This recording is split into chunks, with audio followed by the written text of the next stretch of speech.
ദൈവനാമത്തിന് മഹത്വമുണ്ടാകട്ടെ. ഇന്നത്തെ വായനാഭാഗം യെഹെസ്കേൽ പ്രവാചകന്റെ പുസ്തകം 28 മുതൽ 30 വരെയുള്ള വാക്യങ്ങൾ. കുറിവാക്യം വിശുദ്ധ മത്തായി എഴുതിയ സുവിശേഷം 27 അധ്യായം 19 വാക്യം. ആ നീതിമാന്റെ കാര്യത്തിൽ ഇടപെടരുത്.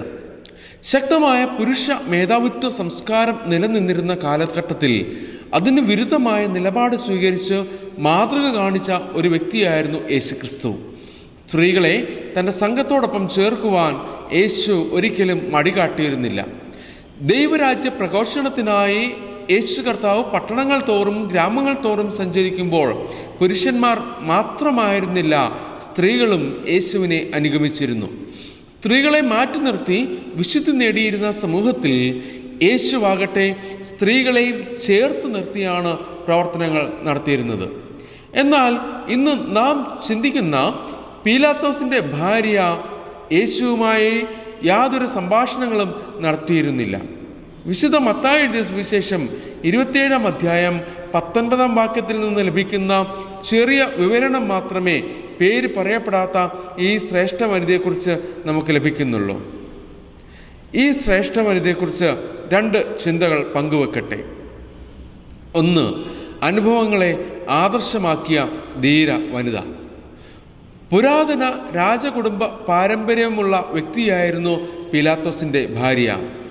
ക്ലോഡിയ പ്രാക്കുള എന്നായിരുന്നു ഈ വനിതയുടെ പേര്. ധാരാളം സമ്പത്തും ആഡംബര ജീവിതം നയിക്കത്തക്ക ഉന്നത കുല ജാതയുമായിരുന്നു ഇവർ.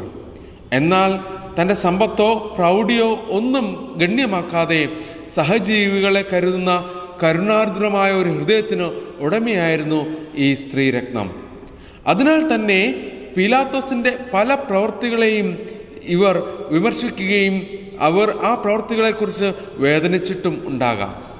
ഗവർണറായ പീലാത്തോസ് തൻ്റെ അധികാരത്തിനും ഉന്നമനത്തിനുമായി ശ്രമിക്കുമ്പോൾ കൊട്ടാരത്തിലെ സാധാരണക്കാരുമായി അടുപ്പം സൃഷ്ടിക്കുവാൻ ഈ സ്ത്രീക്ക് സാധിച്ചിരുന്നു. അങ്ങനെ കൊട്ടാരത്തിലും യേശുവുമായി അടുത്ത് ഇടപഴകിയവരോ യേശുവിൻ്റെ സ്നേഹിതരോ യേശുവിൽ നിന്ന് സൗഖ്യം പ്രാപിച്ചിരുന്നവരോ ഉണ്ടായിരുന്നിരിക്കാം.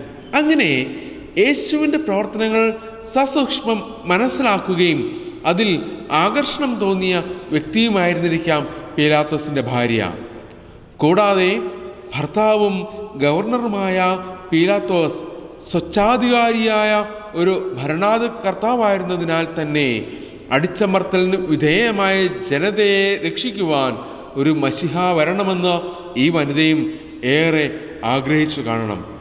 അത്തരത്തിൽ തൻ്റെ അനുഭവങ്ങളെ ആദർശമാക്കുവാൻ ഈ ധീര വനിതയ്ക്ക് സാധിച്ചു. രണ്ടാമതായിട്ട് നീതിമാനെ തിരിച്ചറിഞ്ഞ ഒരു ധീര വനിതയായിരുന്നു. യേശു നീതിമാനായ ഒരു മനുഷ്യനാണെന്ന് തിരിച്ചറിയുവാൻ ഈ വനിതയ്ക്ക് സാധിച്ചു. മൂപ്പന്മാരുടെ സംഘങ്ങളായിരുന്നു ആ കാലഘട്ടത്തിൽ നീതിന്യായ പ്രശ്നങ്ങൾ കൈകാര്യം ചെയ്തിരുന്നത്. ഇങ്ങനെ വിസ്താരം നടത്തി വിധി കൽപ്പിക്കുന്നതിന് 2 സാക്ഷികളുടെ വ്യക്തമായ മൊഴിയും ആവശ്യമായിരുന്നു. എന്നാൽ ഗൗരവമേറിയ കാര്യങ്ങൾ മൂപ്പന്മാരും ശാസ്ത്രിമാരും പുരോഹിതന്മാരും അടങ്ങിയ സന്നദ്രീം സംഘമായിരുന്നു നോക്കിയിരുന്നത്. എന്നാൽ വധശിക്ഷ വിധിക്കുന്നത് റോമൻ ഭരണാധികാരിയും ആയിരുന്നു. ആയതിനാൽ ഒന്നെങ്കിൽ ഒരു സാക്ഷിമൊഴി ആയിട്ടായിരുന്നിരിക്കാം പീലാത്തോസിന്റെ ഭാര്യ തൻ്റെ ഭർത്താവിനെ സമീപിക്കുന്നത്, അല്ലെങ്കിൽ തൻ്റെ ഭർത്താവിൻ്റെ സ്വഭാവം നന്നായി അറിയാവുന്ന ഈ വനിത തൻ്റെ അപേക്ഷ അറിയിക്കുന്നതുമായിരിക്കാം. റോമൻ ഉദ്യോഗസ്ഥന്മാരുടെ ഭാര്യമാർക്ക് രാഷ്ട്രീയ കാര്യങ്ങളിൽ ഇടപെടുവാനുള്ള സ്വാതന്ത്ര്യമോ അനുവാദമോ അന്ന് ഇല്ലായിരുന്നു. എങ്കിലും നീതിമാനെ തിരിച്ചറിഞ്ഞ വ്യക്തി ഗവൺമെന്റിന്റെ നിയമം ലംഘിച്ചുകൊണ്ട് ധീരതയോടെ യേശുവിന് വേണ്ടി ശബ്ദമുയർത്തുന്നു.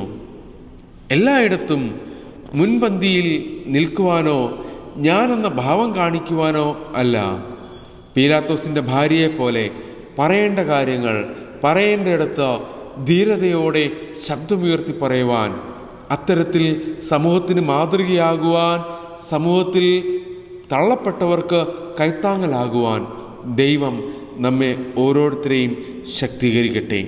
നമുക്ക് പ്രാർത്ഥിക്കാം. ദൈവമായ കർത്താവേ, ഈ നല്ല പ്രഭാതം ഞങ്ങൾക്ക് ദാനമായി നൽകിയതിന് നന്ദി. ഈ ദിവസവും അങ്ങയോട് ചേർന്ന് ജീവിപ്പാൻ ഞങ്ങളെ സഹായിക്കണമേ. നല്ലത് മാത്രം ചെയ്യുവാൻ, നന്മയുള്ളത് മാത്രം ചെയ്യുവാൻ ഞങ്ങളെ ഇടയാക്കണമേ. പീലാത്തോസിൻ്റെ ഭാര്യയെപ്പോലെ തിന്മയ്ക്കെതിരെ ശബ്ദമുയർത്തുവാൻ, ധീരമായി നിലപാടുകളെ അറിയിക്കുവാൻ അങ്ങയുടെ പിൻഗാമികളായ ഞങ്ങളെയും അങ്ങ് ശക്തീകരിക്കണമേ. അങ്ങനെ മറ്റുള്ളവർക്ക് കൈത്താങ്ങലാകുവാൻ, മറ്റുള്ളവർക്ക് അനുഗ്രഹമായി തീരുവാൻ ഇടയാക്കണം. പ്രാർത്ഥന കേട്ട കൃപകൾക്കായി നന്ദി. സകലവും യേശു കർത്താവിൻ്റെ അതിപരിശുദ്ധ നാമത്തിൽ തന്നെ. ആമീൻ.